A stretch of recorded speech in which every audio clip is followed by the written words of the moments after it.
ఇప్పుడు నేను చేయబోయే రెసిపీ ఏంటంటే తోటకూర పులుసు అండి. తోటకూర పుల్లకూర అంటారు, పులుసు అంటారు. ఆ రెసిపీ ఏంటో చూద్దాం రండి. ఇవి కడుక్కొని పెట్టుకున్న తోటకూర అండి. ఇవి ఇంట్లో కుక్కర్లో వేసుకోవాలి.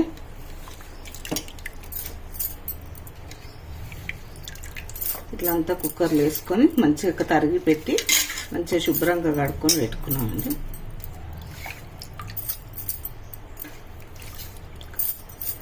ఇది కడుక్కొని పెట్టుకున్నాక దీంట్లో ఒక ఉల్లిగడ్డ అండి పెద్దగా కట్ చేసి పెట్టుకున్నాను. ఇది ఒక టమాటా అండి కట్ చేస్తున్నాను. అన్నీ ఇందులోనే వేసి కుక్కర్ మూత పెట్టాలండి. తర్వాత తాలింపు పెట్టుకోవాలి. చాలా బాగుంటుంది. మీరు కూడా ఒకసారి ట్రై చేయండి, లైక్ చేయండి, సబ్స్క్రైబ్ చేయండి. ఇగో టమాటా అండి, ఒక టమాటా, పెద్ద టమాటా ఒకటి. ఇప్పుడు పచ్చిమిరపకాయలు వేయాలి. అన్నీ కడిగి పెట్టుకుంటానండి ముందే, ఇట్లా తొందర ఉంటుందని కడిగి పెట్టుకొని మిరపకాయలు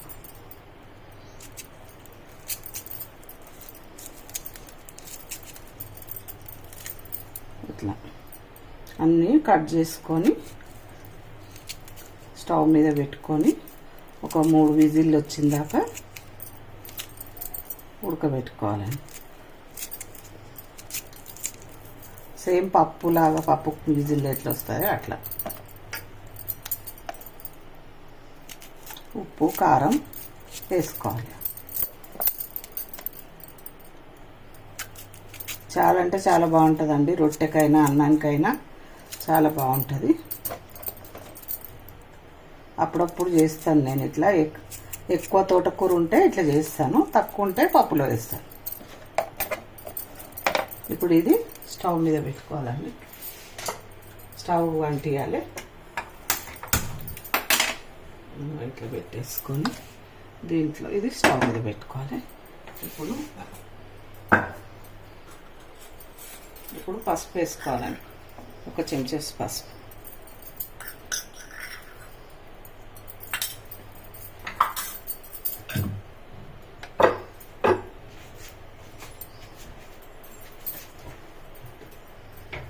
ఉప్పు కారం వేసుకోవాలి. ఇప్పుడు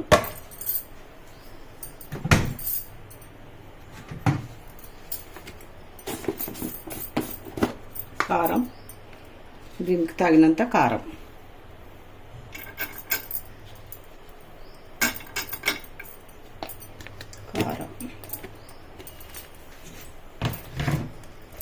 ఇప్పుడు ఉప్పు. సరిపోకపోతే తర్వాత వేసుకోవచ్చండి. ఇప్పుడు ఉప్పు అయితే వేసుకోండి.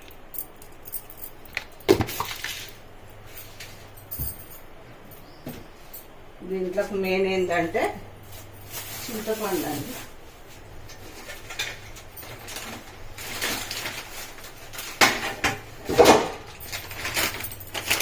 చింతపండు ఏంటంటే ఒక 2 చింతరెక్కలు వేస్తే ఆ టేస్ట్ వేరేనే ఉంటుంది. వేరే లెవెల్ ఉంటుందండి ఆ టేస్ట్. ఇట్లా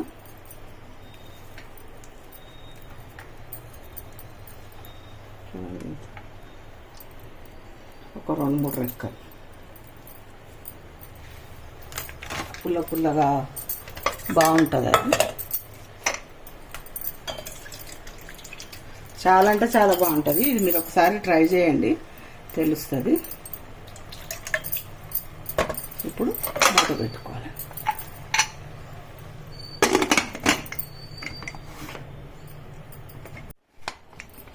ఇగో కర్రీది తోటకూరది కుక్కర్ మూత తీసిందండి. మూత తీసి ఇగో ఇలా అయ్యింది. ఇప్పుడు మనము కొంచెము దీంతో ఇట్లా అంటుకోవాలి.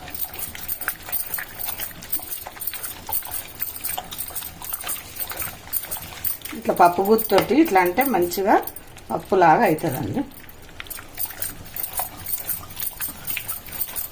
చాలా అంటే చాలా బాగుంటుంది ఇది టేస్ట్.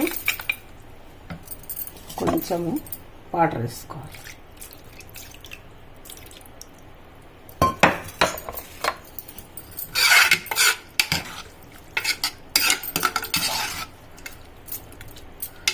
ఇట్లా అవుతుందండి. ఇప్పుడు ఇందులోకి మనం తాలింపు పెట్టుకోవాలి.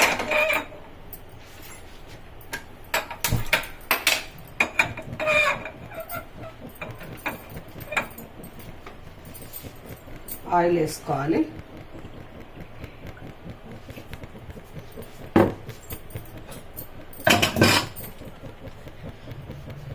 జీలకర్ర,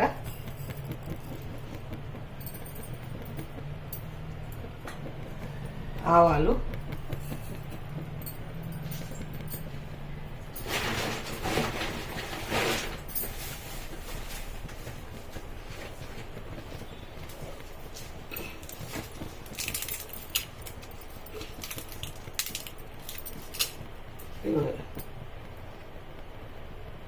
ఎండుమిరపకాయలండి,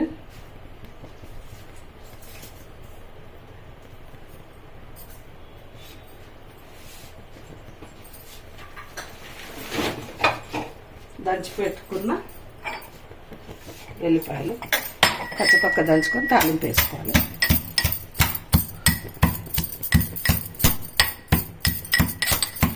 అట్లనే వేసుకుని వస్తుంది, కాకపోతే కొంచెం క్రష్ చేసుకొని వేసుకోవాలి.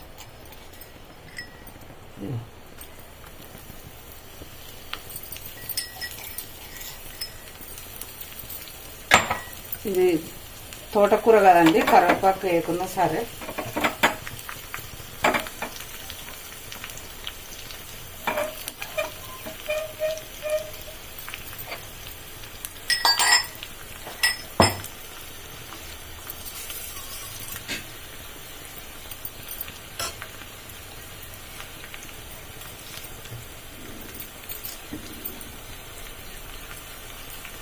ఇట్లా మంచిగా వేగాలండి తాలింపు.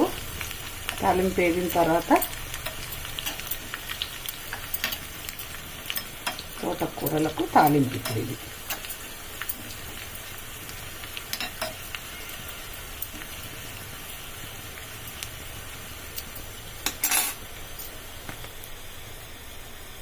ఇట్లా మంచిగా వేగుతుంది చూడండి.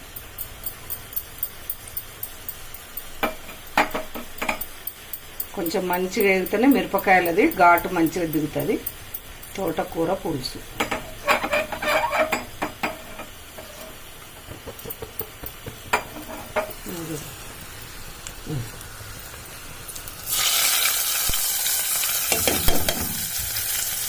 తోటకూర పులుసు అండి.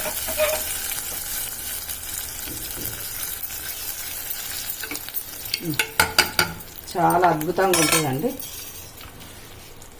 తోటకూర పులుసు.